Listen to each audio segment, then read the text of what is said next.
What's up, you guys? It's Katia from Riot Night, and I'm going to talk you through my top 10 albums and EPs of 2019. So number 10, I'm going to start with Bring Me the Horizon, Ammo. The one thing that I wanted to really focus on this year was a lot of the bands that I grew up listening to are doing this like cross-genre thing. What I think is actually really funny is a lot of people are saying that these artists are beginning to sell out. I don't think that's true at all, dude. I think that we're all growing up. I think that you can't put the same record out every single year. If you want to do this for a living, which I think this is what Ollie is in like the home stretch for, what he's doing is right, what the band is doing is right. Linkin Park kind of set that tone too. They're still super heavy, like those breakdowns. There's a song on there called Wonderful Life. Amazing, like that drop at the end. It's one of my favorite breakdowns that's come out this year. So definitely check out Bring Me the Horizon, Ammo. That's my number 10. And yeah.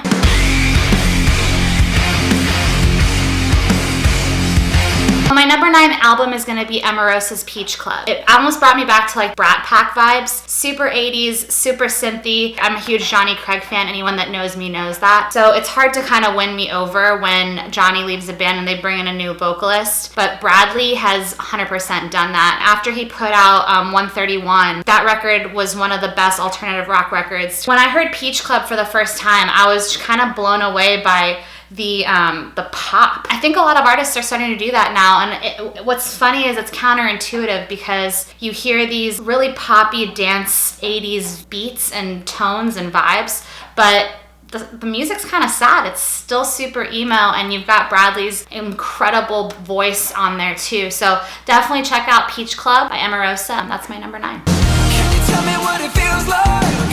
Won't give myself to anyone.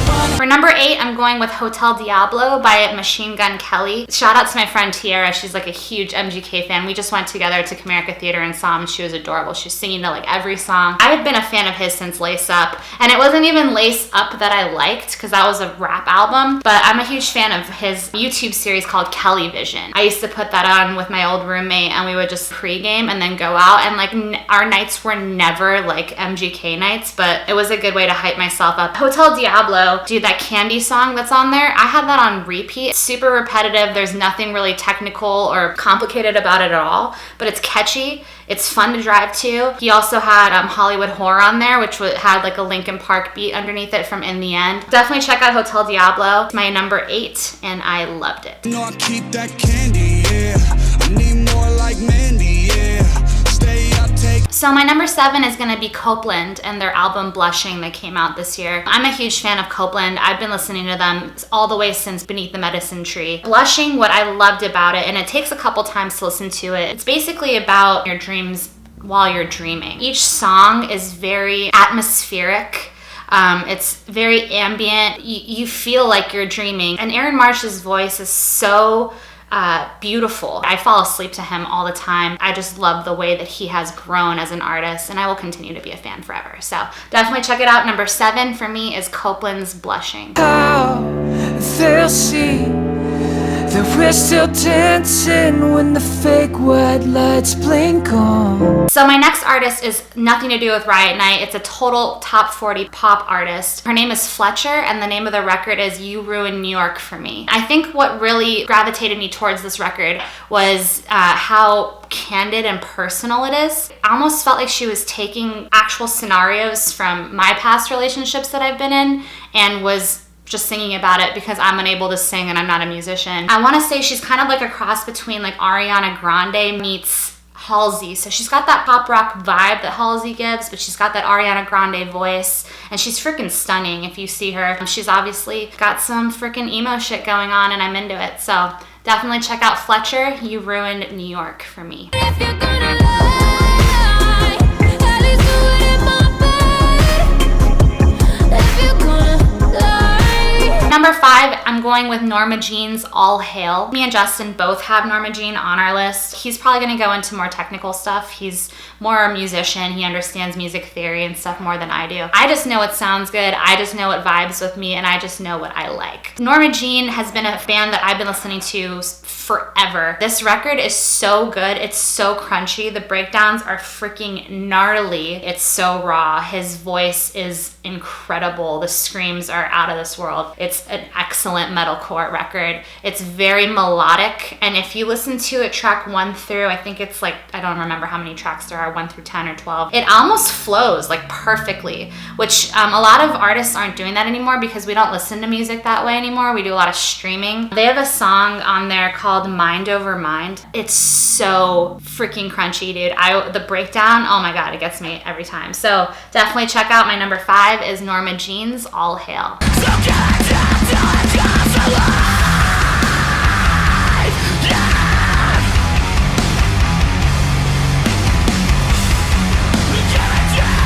So number 4, I'm gonna go with Landon Tours' album Withdrawals. I honestly am a huge Plot and You fan, even when their heavier shit was going on, but when they put out Dispose, I was absolutely blown away. Another one of those bands that are doing that whole like cross-genre evolution. I'm a huge fan of Withdrawals. Some of it like feels like it could be in the background of like a Friday the 13th score. It's a very manic record. Like all of a sudden it's beautiful, and then it becomes heavy, and then it becomes kind of like horror, and then he screams, and it's just all over the place, and you can't really figure out. It's kind of confusing, but it's beautifully done. If you want to put out a good record, you need to play around with everything. Definitely Landon Tours' Withdrawals and Plot and You Dispose. Check those both out because it's one of the best records that's come out this year.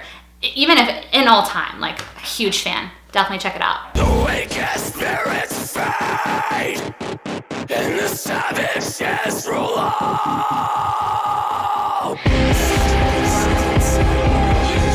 My number 3, I'm going with PVRIS and their EP called Hallucinations. A lot of these artists now are going towards like putting out 4 to 6 song like EPs. Even some artists are just putting out singles one at a time because we're in a streaming world right now and they want to just hit those playlists. I went to LA over the summer and PVRIS was my soundtrack. So it gives me LA vibes whenever I'm listening to it. It's very fun, it's pop, it's electronic, it's everything that I've been talking about with my other artists that I've loved for the past year. And it gives you a little bit of everything. They're so experimental and like all over the place, super vibey. Love the record Hallucinations. It reminds me of LA. Check it out.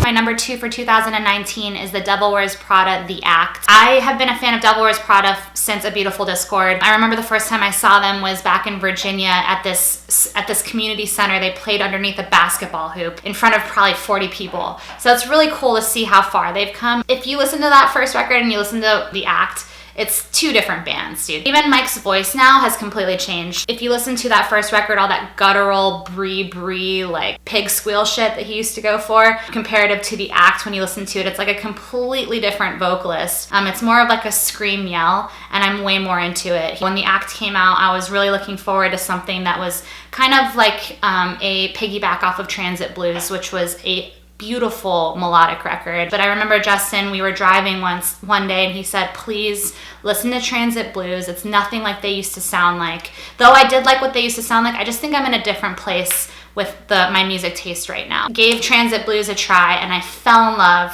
And when The Act came out, I was so excited. Love where they're going with this. Definitely jam The Act. If you want to hear some Devil Wears Prada in a completely different light, they killed it. Comfort when they say you can't sit and count the days until it ends. My number 1 favorite record of 2019 is The Dangerous Summer, and their album is Mother Nature. Anyone that knows me knows how much I love The Dangerous Summer. I had the pleasure of actually getting to know AJ, who's their lead singer this year. We had booked him for a riot night in Virginia. When you have such an influence with a band, you've grown up with their music, you listen to their songs all the time, being able to actually meet the artist and their humble and cool and fun and everything that you always hope they would be. It's a really freaking humbling experience. So I want to shout out to AJ. He's one of the coolest dudes I've ever met. The way that AJ writes, it's extremely emo, but there's always a hint of hope. Every song has a story. It's an experience that he's had, how he overcame it, or the glass half full that he sees from his life. I write some of their lyrics like on my mirror sometimes to kind of inspire me. They've gone through a couple lineup changes too, but whatever they have going on right now is perfect. I don't think they should change it because these last 2 records with this new lineup have been incredible. I'm just a huge fan. So definitely shout out to you, AJ. Love you, bro. And my number 1 is The Dangerous Summer, Mother Nature. Please jam it.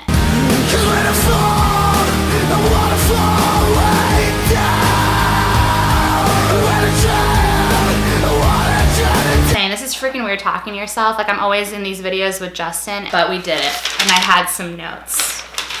Love you guys.